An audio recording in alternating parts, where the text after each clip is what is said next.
So you've arrived at your campsite. The first thing you've got to do is unhook the van. What I like to start with is the handbrake. Obviously you don't want to uncouple it and have it roll away. So rip the handbrake up. Obviously it's going to stop at the last click. That's where you want it.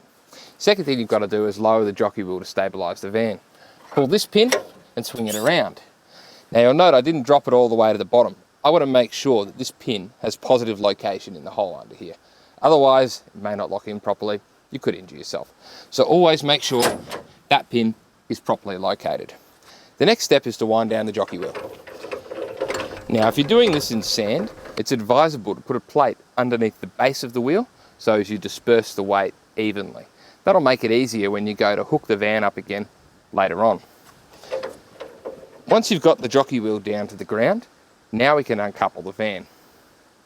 Start just by removing the dust cap, pushing down on the locking fitting and sliding this part of the hand that way, releasing the thumb. That is now unlocked. And all I need to do is wind the jockey wheel up.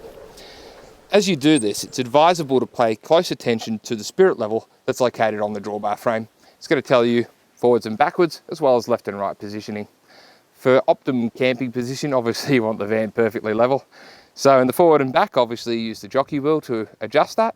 And left and right, you can use caravan shocks if it's pretty extreme. Apart from that, you would then undo the 7-pin plug and the D-shackles, drive the car away if you fancied it, and you're done. This procedure is the same on every track trailer product.